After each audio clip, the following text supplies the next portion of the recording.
Hello and welcome to the Spiritual Sword Podcast. This is the very first program, and so we hope that you will look forward to many more to come. My name is Mike Hickson, and I'm here today with Luke Griffin. Luke, it's so good to be with you, and we're so grateful for the work that you guys are taking on with regard to the spiritual sword. Yeah, we're excited to get this opportunity, and House to House, Heart to Heart is thrilled to be a part of the spiritual sword, and we're looking forward to a bright future. I think it's going to be great. The title of our lesson today, if you want to call it a lesson for the podcast, is the spiritual sword, past, present, and future. And we know that in the past, the spiritual sword has occupied a very affectionate place in the lives of many, many people throughout our brotherhood. Yes. And over the years, many, many people have benefited from this great journal and also the lectureship.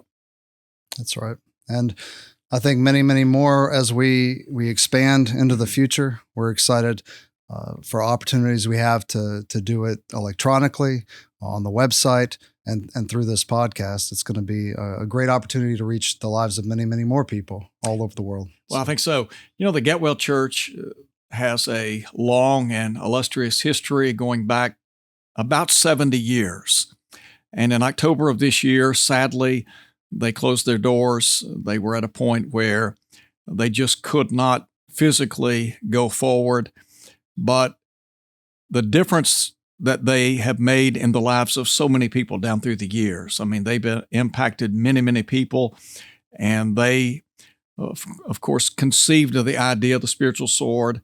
And the intent was to defend the faith. That's right. And to fight against liberalism, relativism, and some of the other problems that were confronting the church in that day and time. And that hasn't changed, has it? It hasn't. We continue to face, sometimes the issues change, but there's not really anything new under the sun. They just keep coming back up, and we continue to fight for the truth. And I think that's the key principle for the spiritual sword, and even in the name, back to the Bible. We're going to the Bible and using that as our authority. And that's the most important thing, is where do you establish authority? Well, it's got to be through the Word.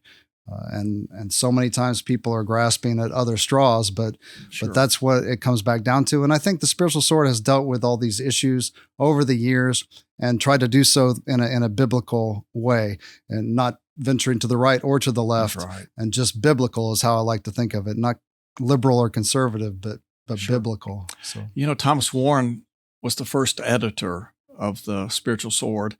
And of course, over the years, Brother Alan Hires has served as editor and has done a fantastic job.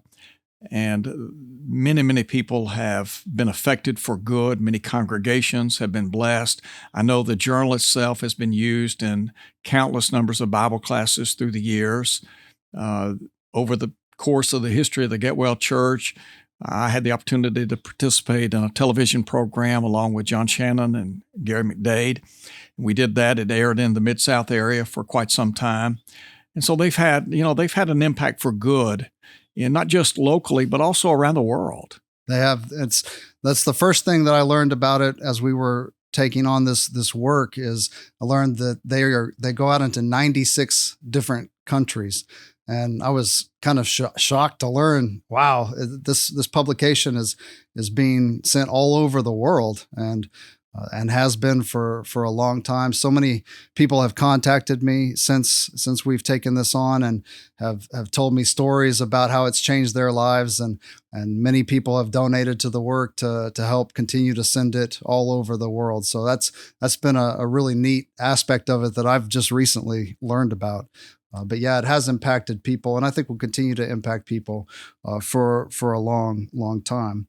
And just talking about how you use the journal, we use it in ways since it's always about the truth and it covers all these issues that affect the church.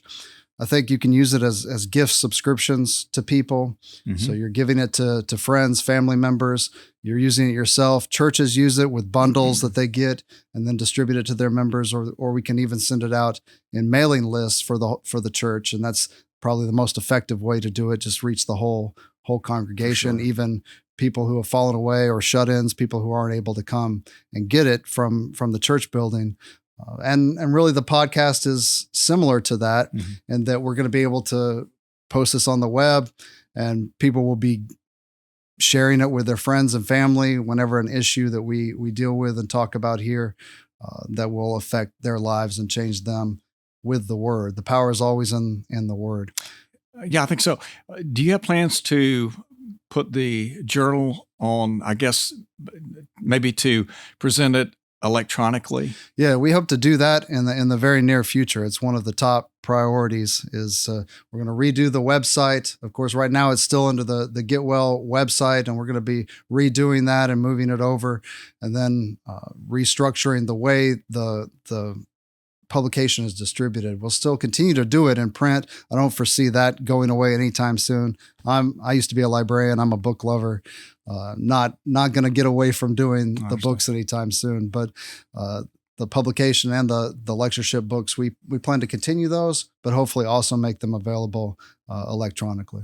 Well, I have no doubt that the journal, the lectureship, is in very capable hands. The history of House to House, all the work that you guys do. If anything, I believe that you have the ability to take it to another level.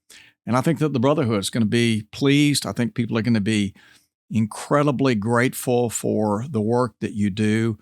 And we're going to be the beneficiaries of all that you do. I hope so. I hope so for sure. And I think the lectureship's going to continue. We are moving it from, of course, Get Well to the East Ridge Church in Chattanooga. And that's going to take place next year in 2024. It'll be October 13 through 17 in 2024 at the East Ridge congregation. And we're excited about that opportunity. And Brother Wade Webster is going to be directing that, and he's putting together the program right now. Okay. He'll be releasing that very soon. So we're excited about that. Well, it'll be a great program. I know that the East Ridge Church, they have a long history. It's a great church. Brother Charles Cochran is the preacher there. They have very faithful elders, and it's a very working congregation. House to House, the Spiritual Sword, all in very, very good hands. They are. Why don't you tell us a little bit about the radio program as well? Well, we were asked, the Get Well Church, when they were up and running, had the longest running radio broadcast, that is religious broadcast, in Mid-South area, dating back 70 years. And when they closed their doors, they asked if we would be willing to take it over at the Olive Branch Church of Christ. And we were very grateful for the opportunity to become stewards of that work. We assumed that work October 22nd. And we're very thankful for the opportunity to continue the legacy. And we've tried to link the past with the present, because I think the Get Well Church has a great name, not just in the Mid-South area, but throughout our brotherhood. And, we're so grateful for all the good that's taken place. And our goal is to simply build on what they began, and that is to just continue preaching and teaching New Testament Christianity. Same goal you guys have. That's right. We're going to continue the journal. It's going to be quarterly. Brother Hires has already agreed to continue on as editor for the time being. So we're just going to continue their legacy of greatness, we hope. We'll just keep on keeping on. We will. Luke, thank you. And thank you for being with us today for the initial podcast. Hope to see you back here soon. God bless.